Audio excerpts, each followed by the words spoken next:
Over 3 decades in radio, not because he was talented, but largely because he didn't want to find a real job.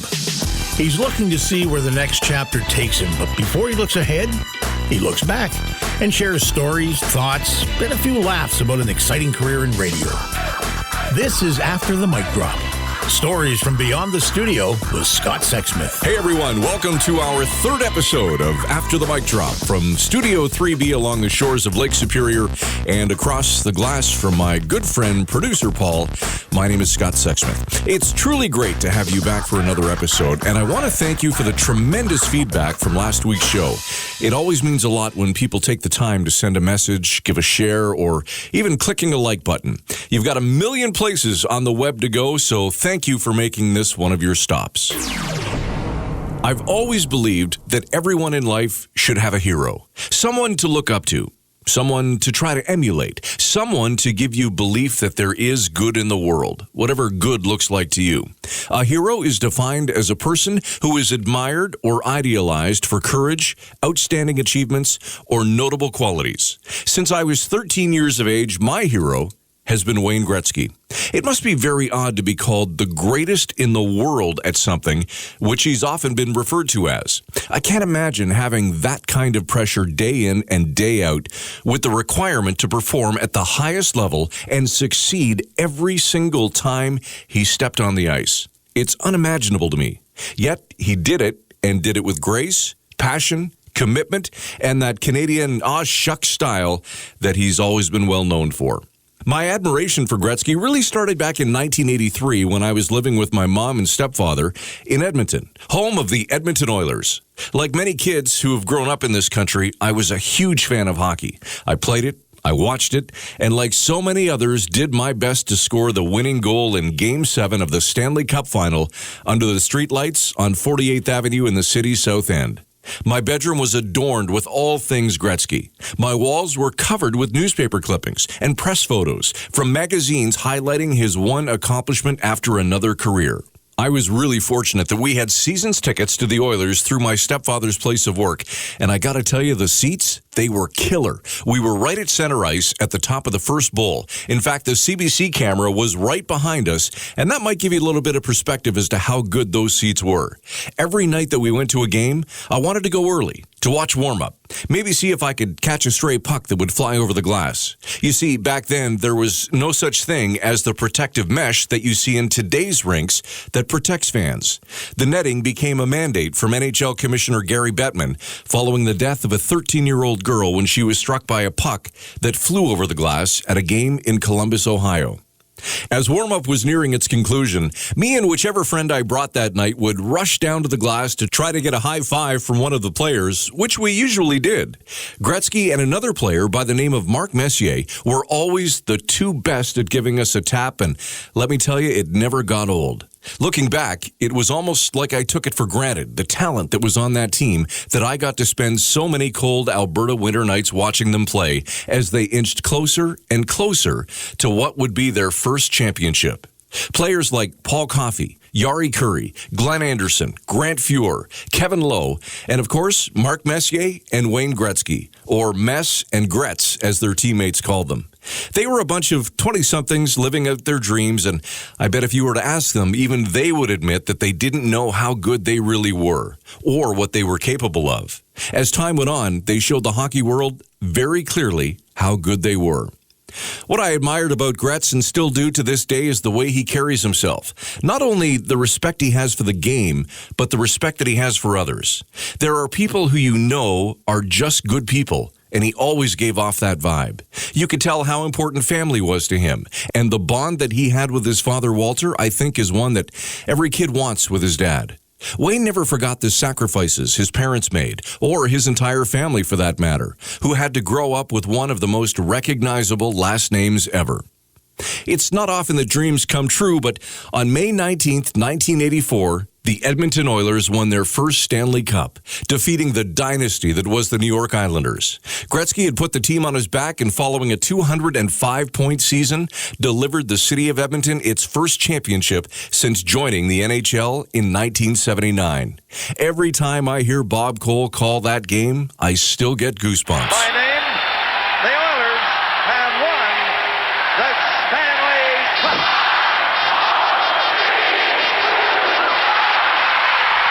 I've been very fortunate to meet Wayne Gretzky on a couple of occasions, but like most things in life, the first time is always the most memorable. Following the Oilers Cup win, McDonald's Restaurants of Canada sponsored an autograph session to be held with the entire team at the West Edmonton Mall. I thought, this is my chance. I will finally get an opportunity to talk to the person that I have idolized. What would I say? Would I even be able to talk out of sheer nervousness? My mind was racing at this opportunity. The day of the meet and greet, I got to the mall early. There was no way I was missing my chance to meet greatness, to meet the great one. There was a problem, though. The tables for the players were set up throughout the mall, but with no nameplates. How on earth would I know which table was his? Now, anyone who's been to the West Edmonton Mall knows exactly how big it is, so there was lots of ground for me to cover. I stumbled upon one table that had the Conn Smythe Trophy on it, awarded to the most valuable player in the playoffs. Now, I knew Messier had won it, so I assumed that's where he would be. I wandered and wandered, then stumbled upon a table that was surrounded by security personnel, and on that table was the Holy Grail, the Stanley Cup. Seeing that trophy in person, that close up, was very surreal. The history associated with it was incredible. The question was, though, was this going to be Wayne's table? I rolled the dice, hedged my bets. I was all in and there was no turning back. I took my place in line and stood there waiting. 3 hours later, there was a buzz growing with the crowd just ahead of me. And all of a sudden, I froze. There he was. The table I had bet on was right. I had a list of questions that I wanted to ask him and wanted to squeeze them all in and maximize the 30 seconds that I may be able to spend with my hero. Finally, I made it to the front of the line and was called up. I was shaking with nervousness. As I approached the table, he said, "Hey, I'm Wayne. What's your name?" I'm sure now, looking back in my head, I was telling myself not to sound like a complete idiot and just answer the question. My time with the Great One was brief, and if you're wondering how many questions I got to ask him, the answer is 0. Not because he wouldn't have wanted to, but because he was too busy asking me things. Things like, what grade was I in? Which school did I attend? Did I play hockey? In what position? And just like that, it was over. My time had ended. To this day, I remember how special he made that experience for me. It was just one more reason why he was my hero. As time went on, I continued to follow his career after I moved east to Ontario from Alberta. I would try to catch as many games as possible, although it was tough with a 2-hour time difference. In the spring of 1988, the Oilers had won their 4th Stanley Cup, and again the country was buzzing as Gretzky had led his team to yet another championship. However, a few months later, that euphoria had come crashing down. On August 9th, 1988, the Edmonton Oilers announced they had traded Wayne Gretzky to the Los Angeles Kings. I, like an entire country, was devastated. This was such a big deal that Parliament in Ottawa tried to block the deal from happening. As it turned out, though, the deal proved worthwhile for both teams. The Oilers, well, they went on to win another Stanley Cup, and LA made it to the finals in 1993 before losing to Montreal. I was fortunate some years later to meet up with Gretzky in Toronto. I was working for a Toronto radio station covering the Leafs, and LA was in town for a Saturday night game. I can't remember who won or what the score was, but what I do recall is watching Wayne in the locker room address Bob Cole from Hockey Night in Canada as Mr. Cole. It was another glaring example of the respect that he has for others. Gretzky announced his retirement in the spring of 1999, and I was incredibly fortunate to be at his last game in Canada, which was played in Ottawa. As I watched him in warm-up, I fondly thought back to the high fives he gave to a kid in Edmonton who watched in awe.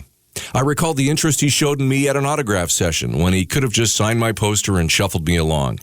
It was a night that was filled with incredible emotion for 19,000 people who watched him skate off the ice in Canada for the last time after being named all 3 stars at the end of the game.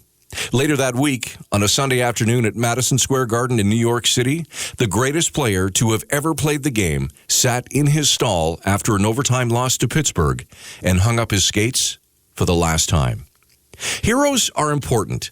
They can do so many things, whether they help to reveal our missing qualities, pick us up when we're down, or simply to provide hope. We all need them. And I consider myself lucky that I still have the same one today as I did back when I was 13. No matter what name he goes by, Wayne Gretzky, Gretz, or the Great One, I just simply call him my hero. Don't forget, you can get caught up on all episodes of After the Mic Drop at afterthemicdrop.com. And let's connect, shall we? Find me on Twitter and Instagram at GolfHack99. As always, we leave you with a famed sign-off from a legendary broadcaster, and today it's from Edward R. Murrow, who starred for CBS back in the 1950s. Good night and good luck. You've been listening to After the Mic Drop, stories from beyond the studio with Scott Sexsmith. Follow Scott on Twitter at GolfHack99. Subscribe to his YouTube channel or reach him by email at scottsexsmith@shaw.ca. Be sure to include your questions, comments, or thoughts about the show. Thank you for listening.